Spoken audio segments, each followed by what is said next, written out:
The archive moon, designated SC9, hung like a forgotten marble above a gas giant, its surface cracked with centuries of dust storms and silence.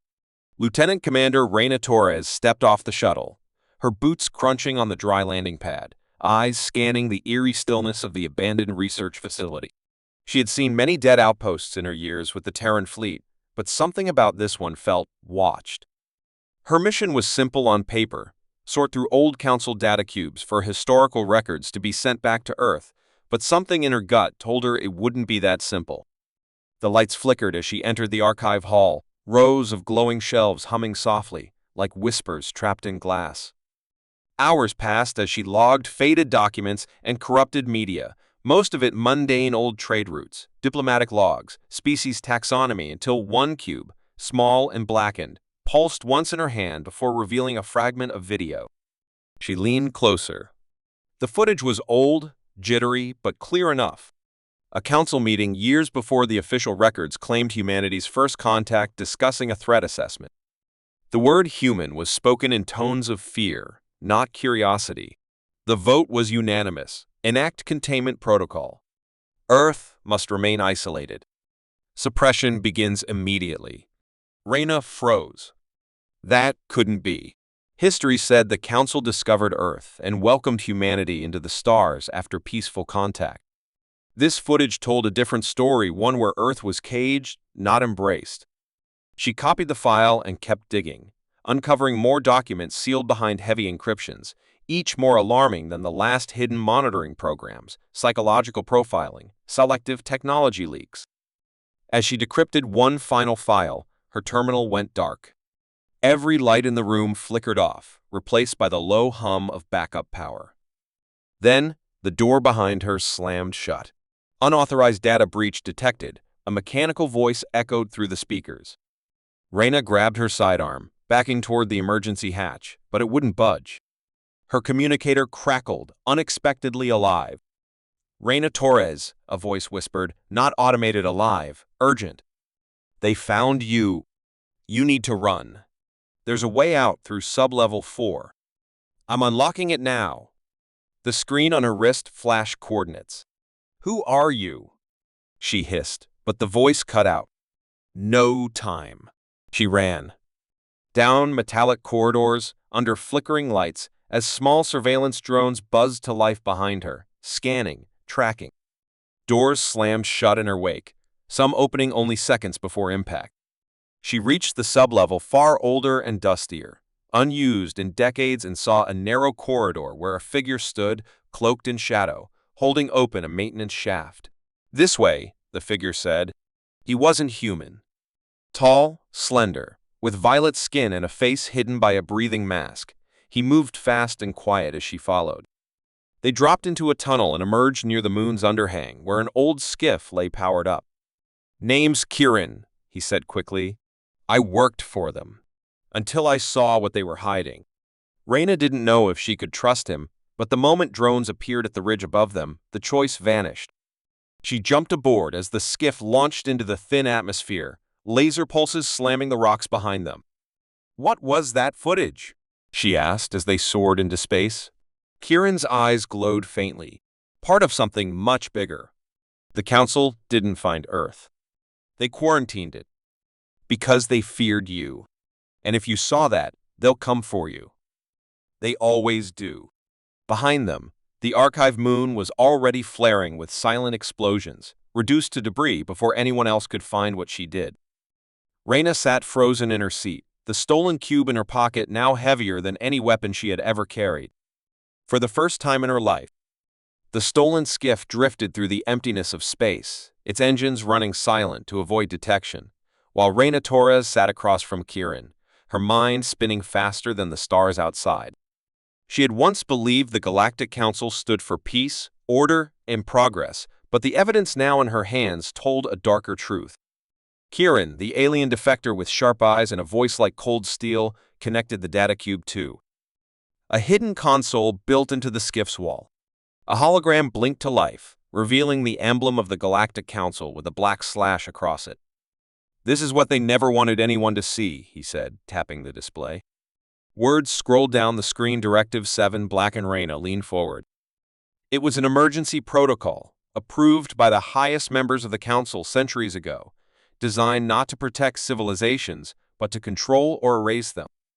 They called it containment, Kieran explained, his voice low, but it's a quiet word for something cruel. Any species showing potential to resist control or defy their systems was buried, isolated, or destroyed. The directive listed Earth as one of the first targets, marked unpredictable, resistant to assimilation, dangerous if united. Reyna clenched her fists. Earth had always believed it reached the stars through merit, diplomacy, and cooperation, but this showed the Council had decided long ago that humans were a threat to be manipulated, not welcome. So they didn't help us evolve, she whispered. They just kept us busy. Kieran nodded. They let you think you were rising. Meanwhile, they limited tech, filtered knowledge, and created enemies to keep you fighting among yourselves. The data cube held video-proof, intercepted Council reports, manipulated Terran broadcasts, and worst of all, a classified recording of the war Earth fought 80 years ago, the war that supposedly earned it a Council seat. In the video, the enemy fleet was faked, manned by Council-controlled AI and designed to create a staged conflict that would make humans feel victorious. It was theater, Kieran said. They let you win just enough to be satisfied. Enough to never look deeper. Reyna's hands shook. Her whole life, her medals, her oaths, all built on lies. She stared out the viewport, wondering how many people back on Earth would believe any of this. Most wouldn't. Not without proof. We need someone powerful. Someone in the Council who still has a conscience, she said. Admiral Brex, Kieran replied instantly. He was there during the War of Arcturus. He saw parts of this. He's a diplomat now. If we can reach him, he might help.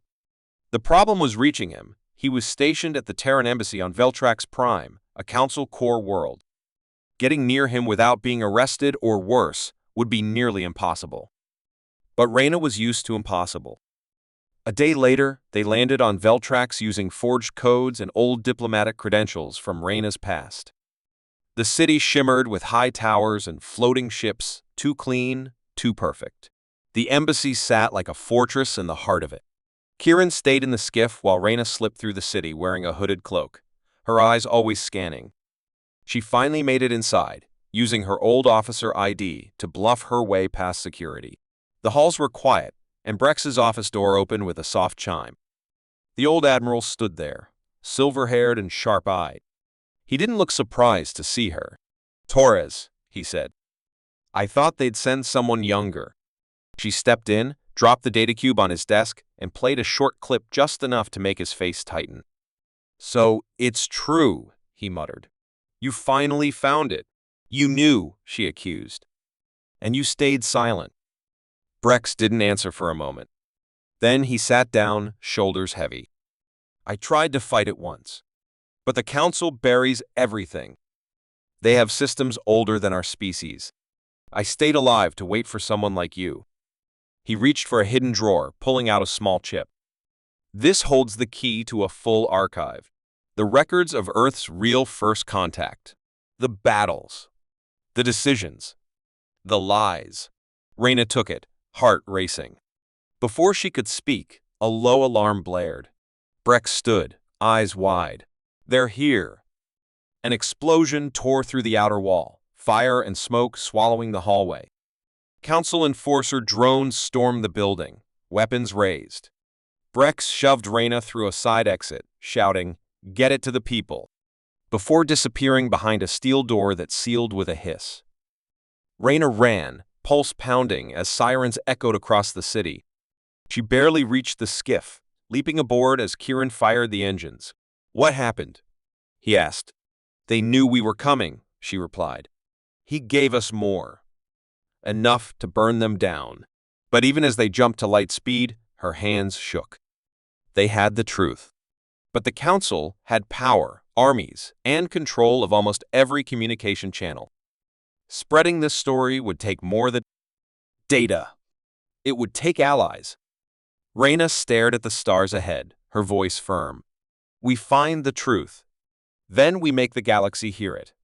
Behind them, Veltrax Prime glowed like a gem, its secrets now cracked open, and the war for truth just beginning. The stars above Orion's belt shimmered cold and distant as Reina Torres guided the stolen skiff into the gravity well of a dark, silent planet that no one had spoken of in decades. Orion's fall, a former Terran colony erased from the records and left to rot on the edge of known space. The planet's surface looked broken, scarred with long trenches and blackened cities buried in ash, and even Kieran, who rarely showed emotion, stared out at it with quiet dread. This place had once been a thriving outpost, rich with Terran culture and innovation, until it suddenly went dark during the expansion years and was officially listed as lost to internal conflict. But Reina now suspected the truth was something far worse. As they descended into the planet's dead atmosphere, the skiff began to shake, not from turbulence, but interference, an artificial scrambling field that still operated despite the ruin below. Someone didn't want anyone coming back here, Kieran said as he adjusted the controls manually, bypassing the signal jammers. They landed near the remains of what used to be the central archive tower, now leaning sideways with shattered support beams, half buried in dust. Reina stepped out first, her boots crunching on glass and scorched stone. The air was thin but breathable, and the wind carried whispers, the kind that played tricks on the mind. They moved carefully, weapons drawn, past twisted statues and burned-out vehicles, following Kieran's scanner toward a buried data core beneath the old city. Deep below the surface, they found a sealed bunker protected by ancient biometric locks. Kieran's handprint triggered the panel, surprisingly still functional, and the door creaked open to reveal a narrow corridor filled with flickering lights and backup power still humming. This was a secure council observation post, he muttered. Not a colony control center. That means they were here, monitoring this place directly. The walls were covered with cracked screens and long-dead terminals, but in the center was a thick server node glowing faintly with red light. Reina plugged in the chip Admiral Brex had given her, and after a short pulse of energy, the screens came to life. Data filled the room: videos, audio logs, council correspondence, and internal communications. They watched in silence as the story unfolded before them. The truth was worse than either had imagined. The Council had never lost control of Orion's fall. Instead, they had initiated a false flag operation, inciting rebellion among the colonists through planted agents, then used the uprising as a reason to destroy the colony. It was a test one designed to study how humans responded to betrayal and extermination, to measure emotional resilience, military adaptability, and how long survivors would hold out without external help. This wasn't just suppression, Reina whispered. It was an experiment. The logs showed council ships bombing civilian zones, releasing psychological weapons, and monitoring from orbit as the colony died over weeks. A few managed to broadcast messages into deep space, but none were answered. And buried in the files was a video message from the colony's last commander, General Elias Norwin, recorded hours before the final attack. His face was worn, blood on his cheek, smoke behind him. "If anyone finds this," he said, voice shaking, "know that we did not fall. We were sacrificed. We stood against them, and for that, we were silenced." The Council fears one thing above all: unity. A human who knows the truth will never kneel. As the message ended, Reina felt her throat tighten. These people had died believing no one would ever know. Now, finally, their voices had returned. She downloaded everything, all the logs, all the proof, knowing it would be enough to shatter the Council's lies if they could survive long enough to share it. But the moment they stepped back into the corridor, alarms flared. The jamming signal they had bypassed was now active again, and Kieran's scanner picked up a ship entering orbit. "That's not Council Navy," he said, his brow furrowing. "That's worse. That's internal synthetic enforcement. The ISA were shadow agents' machines disguised as biologicals, loyal only to the Council's innermost circle. Unlike drones, they could think, adapt, and kill with precision. One was already on the ground. As they ran through the broken streets toward the skiff, the first shot hit a wall beside Reina, throwing her off balance. Kieran turned and fired back, but the agent moved like smoke, fast, silent, deadly. They ducked behind debris, trading fire, but the ISA agent wasn't alone. Two more dropped from above, surrounding them.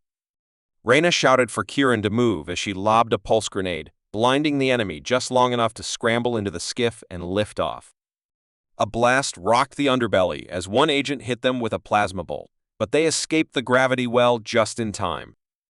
The ship shook violently in orbit, systems damaged, and Kieran was bleeding from a deep cut along his ribs.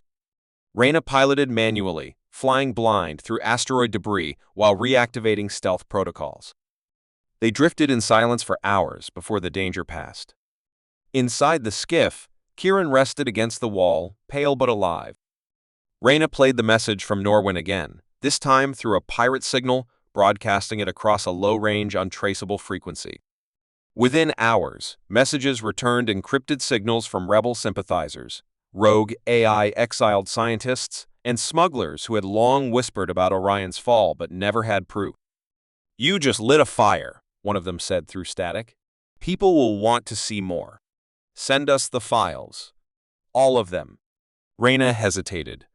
If they shared everything, they'd be hunted harder than ever, but if they didn't, the truth would remain locked in shadows.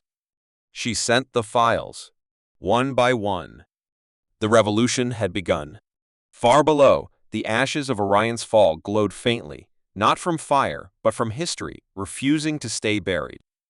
The message from Orion's fall spread like wildfire through the hidden networks of the galaxy, passed from ship to ship, system to system, bouncing across pirate radio channels, forgotten satellites, and encrypted data streams carried by rogue traders and rebellious AI. Reyna Torres and Kieran watched from the shadows as the truth they uncovered began to crack the surface of a carefully controlled galactic system. On remote mining colonies, workers stopped their drills to listen to the final message of General Elias Norwin. On deep space freighters, captains huddled with their crews to view the secret files exposing the Council's lies. And on Earth, once thought to be a proud member of the Galactic Council, underground resistance groups began to stir, connecting dots they had long suspected but never had the proof to say aloud. "It's not just a rumor anymore," one resistance leader declared over a secure channel. "It's real. And now we fight." Reyna and Kieran remained in hiding, moving between old smuggler paths and abandoned refueling stations. Every time they connected to the comms, they heard more. A data tower on Ralvin 3 was bombed by rebels. A council armory was raided in the Andex sector. A blockade fleet near the edge of the Vexen Belt vanished after its own crews turned against their commanders. The council began responding fast, issuing curfews, shutting down communication hubs, arresting suspected sympathizers, but the more they pushed, the more the fires spread. Reyna knew it wouldn't be long before they were hunted openly. "They'll paint us as terrorists," she said one night while repairing the skiff's damaged sensor array. "And people who fear change will believe it."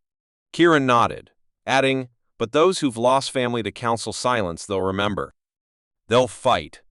Soon, they received a transmission from a group calling themselves the Orion Accord former diplomats, scientists, soldiers, and civilians who had gone underground after witnessing the council's darker actions. They had operated in secret for years, collecting fragments of truth but never daring to act until now. "We want to meet," their message said. "We're gathering in the Sarin Drift. You're not alone anymore." The Sarin Drift was a hazardous nebula, filled with electrical storms and gravity rifts perfect for hiding, but dangerous to reach. Reyna and Kieran pushed the skiff to its limits, dodging council patrols and sensor traps. After a tense week of travel, they arrived to find a hidden station built inside the wreck of an old cargo hauler, shielded from outside scans. Dozens of ships hovered around it, old Terran cruisers, modified alien craft, and even a few stolen council vessels now repainted with rebel markings. Inside the station, they were welcomed like legends. People approached Reyna with wide eyes and quiet thanks. Some offered stories of lost families, others simply wanted to fight. The leaders of the Accord, a mix of humans and aliens, sat around a large table in a dark chamber lit by blue projectors. They listened as Reyna and Kieran played the final video from Orion's fall, then revealed the details of Council Directive 7 Black. There was no shouting, no panic, just quiet understanding. They all knew, deep down, that the Council's peace had never been pure. "This isn't just about humans," said a tall, four-eyed strategist named Thren. "This is about control. Every species here has lost something to the Council's shadow." Plans formed quickly. Strike teams were assigned. Safe zones were marked. The Accord would begin hitting vital Council systems, communications, logistics, propaganda centers. But more than violence, they focused on spreading truth. Every hacked satellite would broadcast the truth about Orion's fall. Every seized outpost would send out proof of Directive 7 Black. They would not just fight the Council, they would expose them to the galaxy. The first target was a central communication array on Viral Station, orbiting a core world where the Council broadcast its official news. Reyna led the mission. Disguised as traitors, they docked with the station and made their way to the control tower. Inside, they planted a virus that hijacked the primary broadcast stream. Within minutes, every screen on Viral flickered, then played the message of General Norwin. Panic followed. Council enforcers tried to shut it down, but the virus locked them out for 3 hours, enough time for millions to see the truth. Protests erupted the next day. Some turned violent. Council officials tried to dismiss it as misinformation, but their words no longer held power. The cracks had become deep. Over the next few weeks, the galaxy changed. More worlds joined the Accord. Some Council-aligned systems went quiet, unsure who to trust. Even Council soldiers began to defect, refusing orders that smelled of lies. But with each step forward, danger followed. Reyna's name was placed at the top of the Council's most wanted list. Assassins were sent. A trap was set on a supply run to Teshun Prime, where an explosion nearly killed her and Kieran. Yet they survived, scarred but more determined. One night, while alone in the observation bay of the station, Reyna stared at a holo map of Council space. Red marks showed uprisings. Blue showed loyal systems. Yellow showed regions on the edge of chaos.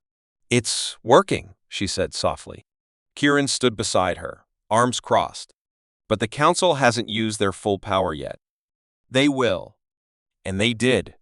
Just as the Accord celebrated their 30th successful operation, the Council unleashed a weapon they had long kept hidden: Project Silence.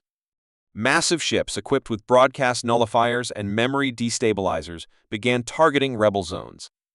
These ships could erase data, wipe hard drives from orbit, and even damage neural implants used by many species to store personal memories. One by one, rebel outposts lost contact. Information vanished. People forgot key events. The Council didn't just want to stop the truth, they wanted to erase it from existence. The Accord panicked. How could they fight an enemy that could delete the very evidence they risked their lives to collect? Reyna refused to give up. "Then we go physical," she said. "We find the central server, the original archive of the Council's history. We take it, copy it, and hide it where they can never reach." According to Kieran, that archive was buried in a fortress lab on an artificial moon called Vecrin 7, deep within Council territory. The moon had no atmosphere and was guarded by the elite of the elite, but it was also the heart of the lie. If they could reach it, they could end this war. Reyna stood before the rebels, her voice steady. "This is it. The next step. If we fall, let it be with truth in our hands. But if we win, if we show the galaxy the Council's own records, we won't need weapons anymore. The truth will burn hotter than any fire." The room was silent for a moment, then filled with cheers. The uprising had begun, but now came the moment it would either rise beyond control or be crushed in the dark. Reyna looked to the stars once more, not with fear, but with a fierce belief that humanity, long underestimated, would prove what the Council had always feared. They would not kneel, they would not forget, and they would not be erased. The journey to Vecrin 7 began in silence, a heavy tension settling over Reyna Torres, and the small strike team gathered aboard the stealth-class vessel Starlight Echo, its hull darkened to absorb all reflections as it slipped through the void toward the most secure and dangerous location in Council space, the Archive Moon. Far beyond trade routes and patrol zones, The artificial moon floated like a cold eye in space, hidden inside a pocket of gravity anomalies and cloaked nebula, known only to the highest levels of the Galactic Council. It held the central data core, the master record of all Council activity, history, experiments, directives, and secrets since the First Contact era, buried beneath layers of armored shielding and guarded by synthetic sentinels that never slept. To reach it was nearly impossible. To leave it with stolen data, madness. But Reyna knew they had no choice. Project Silence had already wiped out 3 rebel outposts, and whispers told of entire colonies where the people no longer remembered their own names. The truth had to be saved, or else nothing else would matter.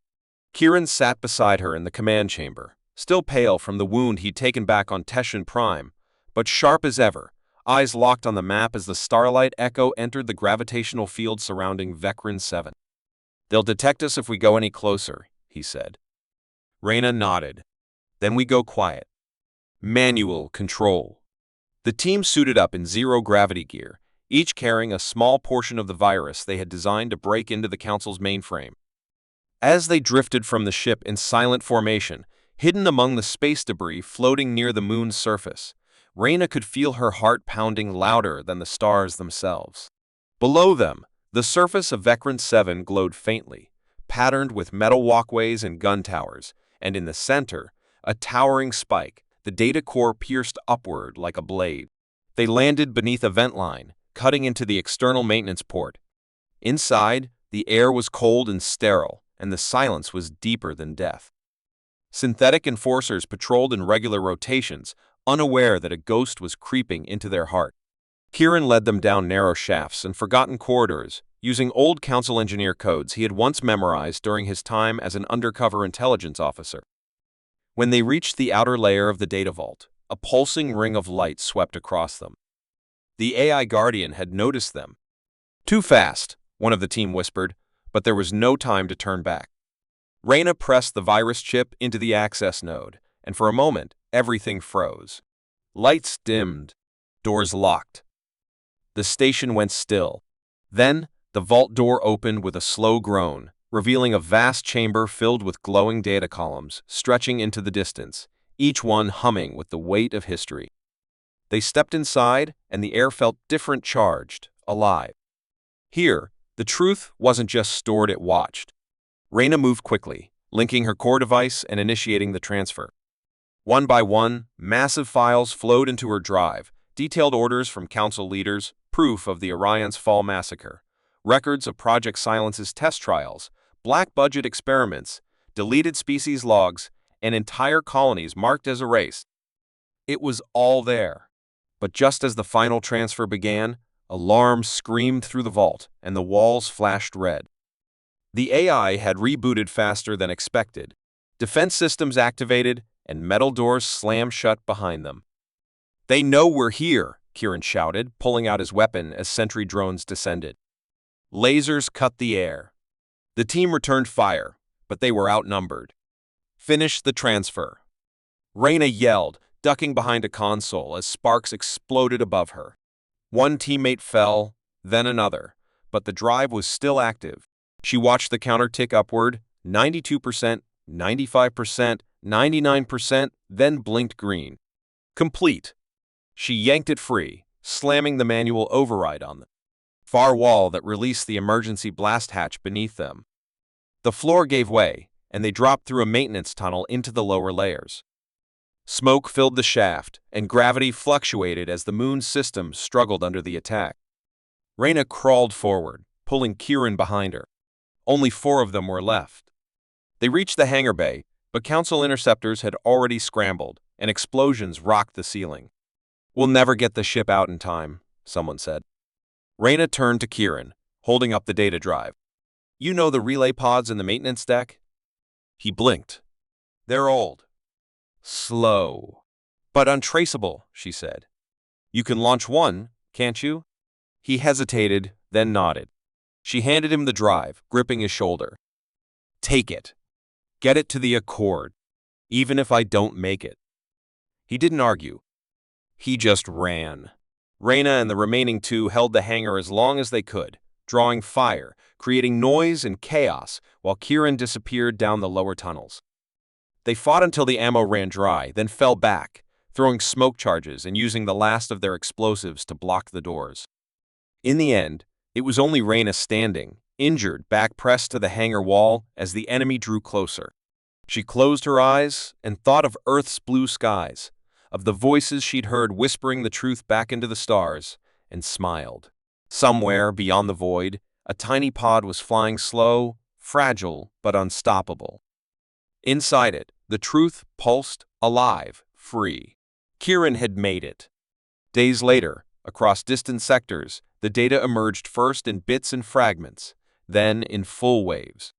Vecran 7 had gone silent, but the message it tried to bury now screamed across the stars.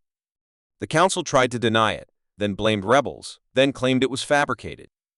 But the files were too detailed, too real. People compared records, cross-checked logs, remembered the missing years, the erased cities, the silenced names.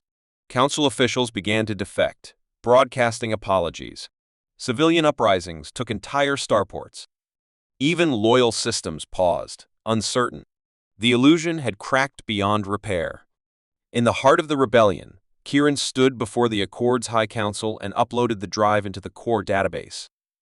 He didn't speak. He didn't have to.